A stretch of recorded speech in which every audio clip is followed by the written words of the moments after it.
Chapter 6 of One Commonplace Day by Pansy. Chapter 6 Shall We Try? "He appears to be working out the verse," said Miss Wainwright, gazing after the descending couple thoughtfully, and speaking aloud to herself rather than to any of the circle. "What verse is that, Miss Wainwright?" It was Mr. Durant's voice. He had been enjoying this woman all the afternoon, after the fashion of a student of human nature when he meets with an original character to study. He spoke now, with the air of one who expected an enjoyable reply. "It is a verse I stumbled on this morning, that has been puzzling me all day," she said, turning her gray eyes on the questioner, her face saying, almost as plainly as words could, "I wonder if it is worth while to tell you anything about it. Could you help, do you suppose?" "It has been in my Bible all these years, of course; but I suppose I've always read it in an unknown tongue until this morning. Anyway, it never brought me right up breathless as it did to day. Why, it is about the eating and drinking, and everything else in life. 'Whether therefore ye eat or drink, or whatsoever ye do, do all to the glory of God.' I must say it stumbled me." "Because it is hard to do, do you think?" Mr. Durant's voice was gentle, and the farthest possible remove from being quizzical. In fact, it said to the listener that he recognized the authority of her author, and the human difficulties in the way. "Because it seems almost impossible. Here's this picnic, for instance. How is the rule going to be lived up to in such a place? Now that I've got my eyes open, I can't help watching to see who is doing it, and I haven't found many who seem to be even trying. That couple down there may have some such notion in their minds, though." Mr. Durant was smiling now.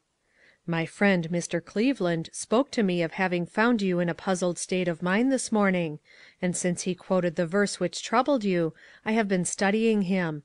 I think I could tell you of half a dozen little things that he has done since he came on the ground, which had that great thought for their underlying motive; and yet I do not suppose that many people know it. That has given me courage, Miss Wainwright.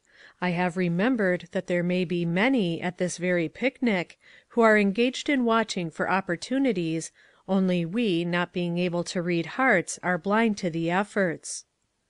"That is true," Miss Wainwright said, cordially. "I've often told myself that I was like an illustrious character in one thing, anyway.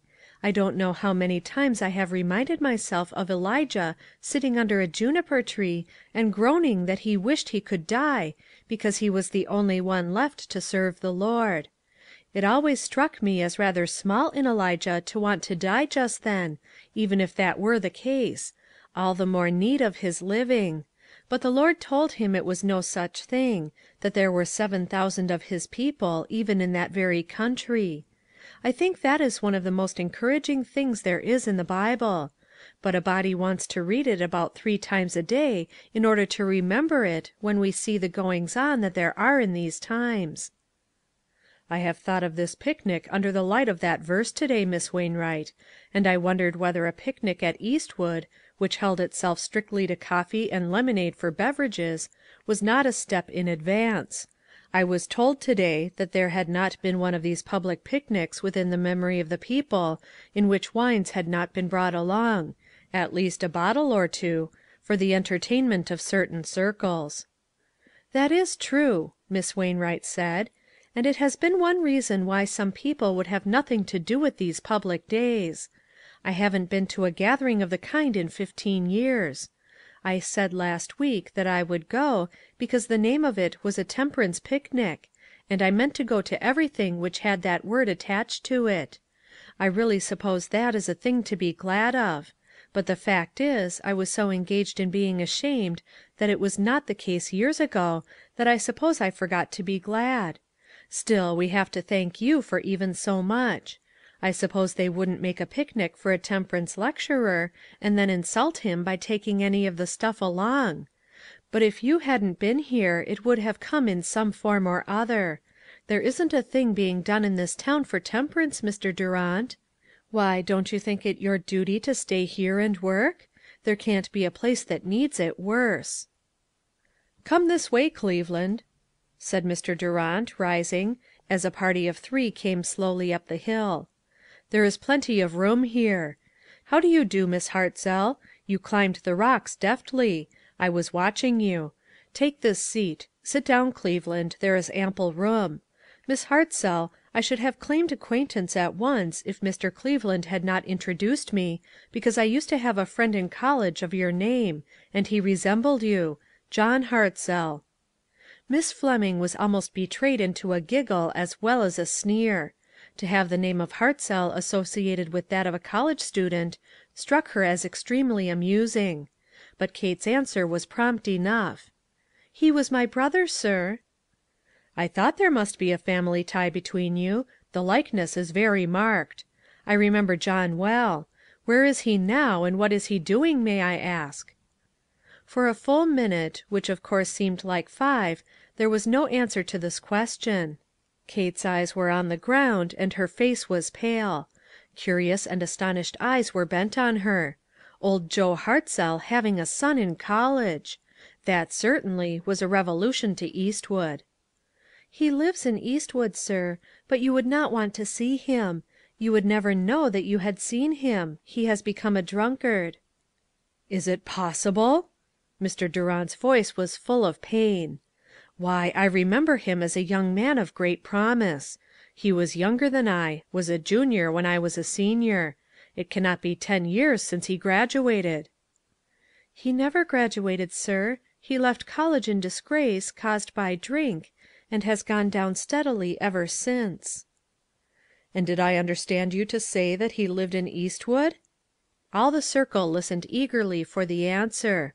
With the exception of Mr. Cleveland, they were all more or less familiar with the name of old Joe Hartzell, who, for years, had been one of the worst drunkards on the Flats; but that he had a son was news to them all.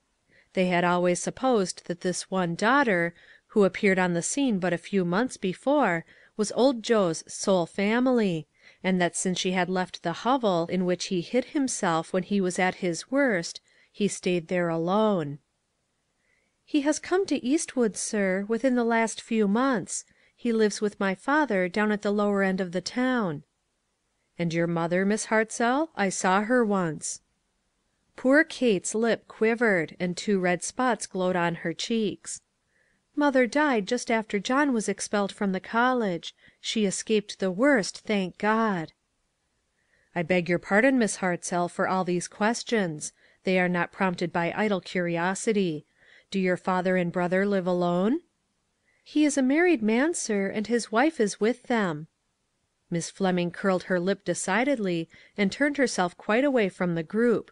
A married drunkard was, for some reason, much less interesting to her than an unmarried one.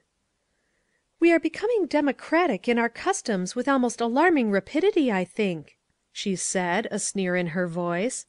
"This is certainly a mixed company. I wonder if the brother and his wife are among the crowd? Perhaps old Joe himself came; who knows?" Nobody laughed, and Lloyd McLean, who was nearest to her, said, "I am glad your voice is too low for the poor girl to hear you. I think she has quite enough to bear." Miss Fleming tossed her head. "Oh, I am not a fanatic in any direction," she said. "I do not run wild on this temperance question, in any of its phases. I believe that gentlemen, who are worthy of the name, can control their appetites if they choose, in this direction as well as in any other; and if they do not, they are beasts, and should be dropped from respectable society." "Not surely while they are worth $50,000. You would wait until that is gone, would you not, Josie?" It was Charlie Lambert's mischievous voice that asked the question. He had known Miss Fleming all his life, and he knew young Pearson also. The lady turned toward him haughtily. "I suppose that is intended to be a sarcasm at the expense of Leonard Pearson?" she said angrily.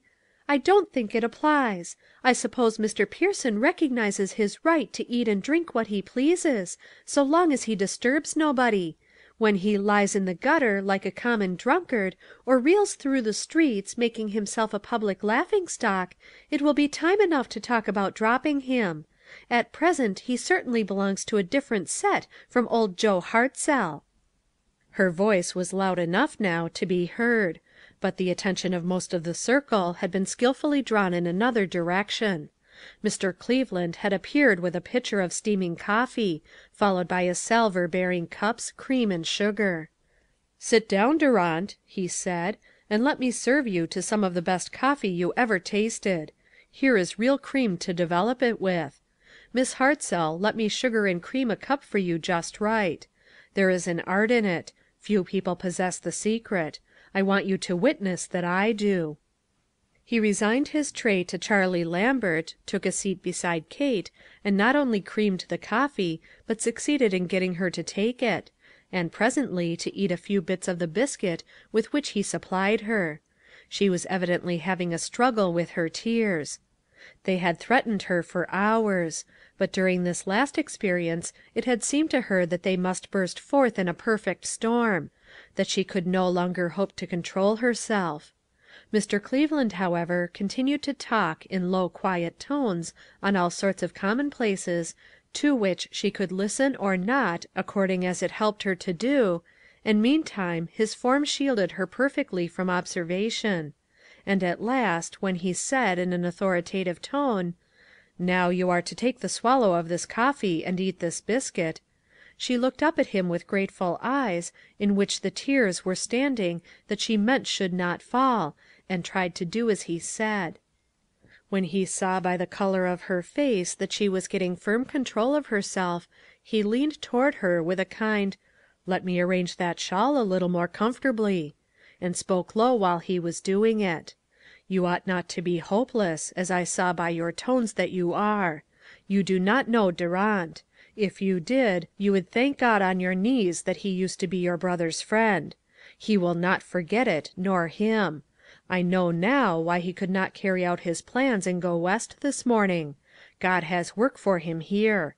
Miss Hartzell, Durant has been as low as it is possible for any brother ever to have been, and look at him now. He, and you, and I, must save your brother, and scores of others. Shall we try?" "I really believe the fastidious gentleman is smitten with old Joe's daughter." It was a whisper, but one of those disagreeable whispers which seem to penetrate space and make themselves heard at alarming distances. Of course, Miss Fleming was the whisperer. Whether Mr. Cleveland heard her or not will never be known.